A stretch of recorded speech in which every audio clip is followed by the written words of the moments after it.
He surprised his wife with a luxury beachfront villa in Dubai worth over $3 million, believing it would become the happiest moment of their 12-year marriage.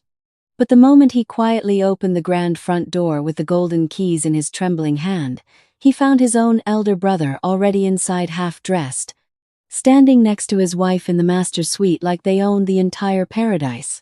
The air was thick with the scent of betrayal. How did this happen? How could the two people he trusted most in this world turn his greatest act of love into their secret hiding place? And what do you do when your most expensive gift becomes the knife that cuts deepest into your soul? Welcome to one of the most painful family betrayal stories you will ever hear. A raw, emotional, psychological journey filled with sacrifice, blind trust, shocking infidelity, moral collapse, and hard-earned redemption. This is not just another cheating story. This is a story about blood turning against blood, about a man who gave everything only to discover that loyalty was never returned. If you've ever been betrayed by a spouse, a close friend, or even your own family member, this story will hit you in the chest. Stay with me till the very end because the lessons here about human behavior, why people cheat, and how to rise after rock bottom are life-changing. Meet Adewale, a self-made millionaire who rose from the ashes of poverty in Lagos. He was never the man who wrote long love poems or posted romantic pictures online. He showed love the only way he knew how, through relentless action, provision, and quiet consistency. For 12 years, he woke up at 4 a.m., worked until midnight building his logistics empire from a single old truck to a fleet serving major oil companies. He made sure his wife Ifeoma never had to beg anyone for money. He paid for her siblings' education, covered her parents' medical bills, and slowly upgraded their life from a leaking apartment to a comfortable home with security. He believed real love didn't need noise or grand public gestures every day. It needed loyalty, sacrifice, and showing up even when it hurt. But as you will see, that belief was about to be shattered in the most brutal way possible. Let's go back to the beginning. When Adewale and Ifeoma got married 12 years ago, life was merciless.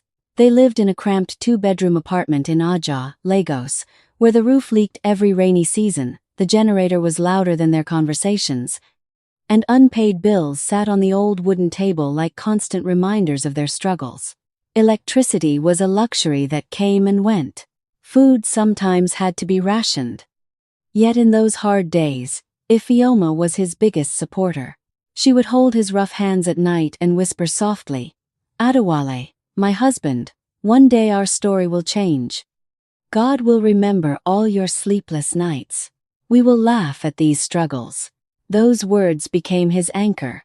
He carried them in his heart during every failed contract, every time creditors knocked aggressively, and every moment he skipped meals just to send money home. As the years passed and his logistics business finally broke through with big international contracts, Adewale never forgot where they came from. He upgraded their life carefully, first a better apartment, then a decent car, then private security.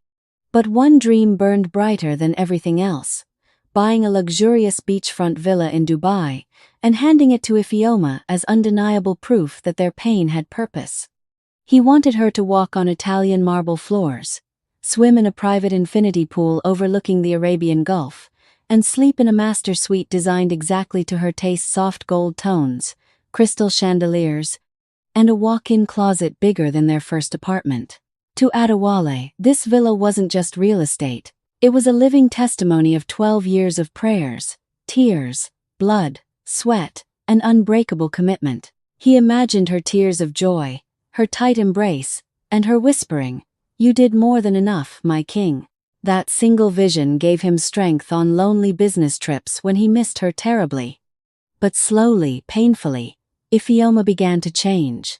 The woman who once called him 5 times a day now sounded distant and irritated on the phone. Her smiles looked forced during video calls. She started making excuses: "I'm visiting my parents, there's a church program, my friends invited me out." Her explanations felt hollow, lacking the warmth he once knew.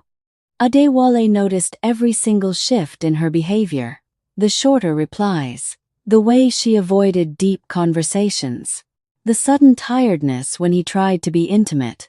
But love blinded him with gentleness. He told himself, "She's just stressed. I travel too much. Marriage has quiet seasons." He refused to let suspicion poison their home because he had seen how doubt destroys marriages faster than hardship. He chose trust over accusation. Throughout this period, the one constant person who stayed close was his elder brother, Chinedu, the man he looked up to since childhood. They had survived poverty together, shared the same small room growing up, and Chinedu had always played the role of protector. Adewale trusted him completely with business secrets, family matters, and even his deepest fears about the marriage. When Adewale began making frequent secret trips to Dubai to finalize the villa, Chinedu was one of the very few who knew the full plan. Adewale showed him 3D designs, asked his opinion on furniture, and even sent pictures of the infinity pool. Chinedu would laugh warmly, slap his back, and say, "Little brother, you're a real man. Ifeoma will worship the ground you walk on after this.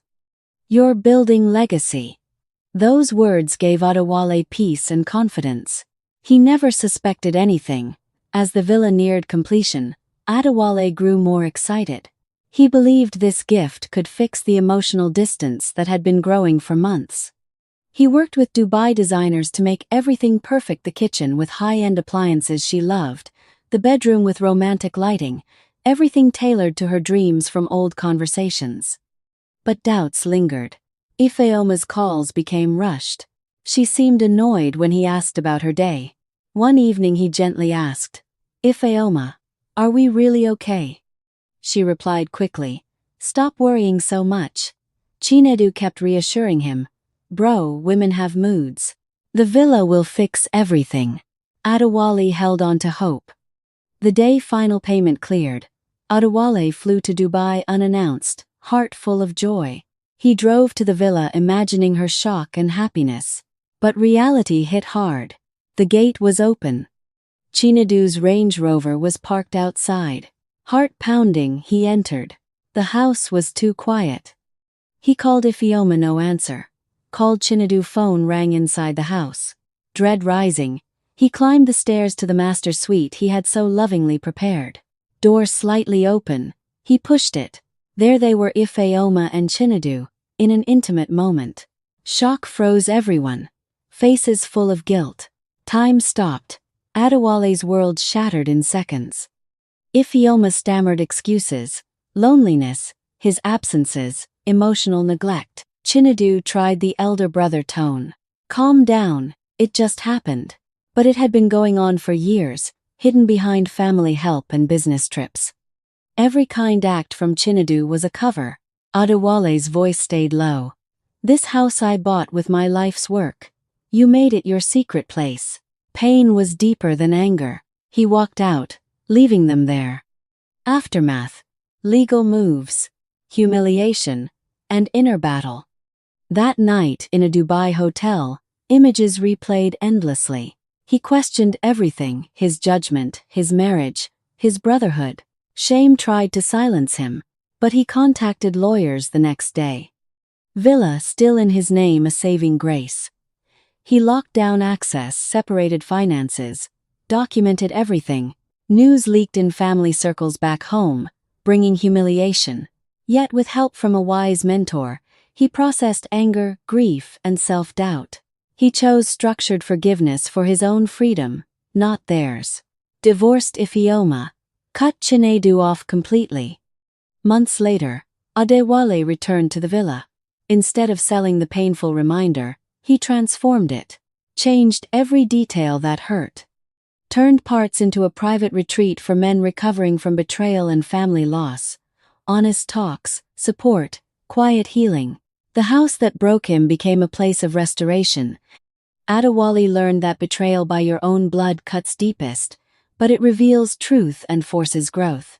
He emerged stronger, wiser, with deeper faith and self-worth. Receive this prayer. May every hidden betrayal in your life be exposed early.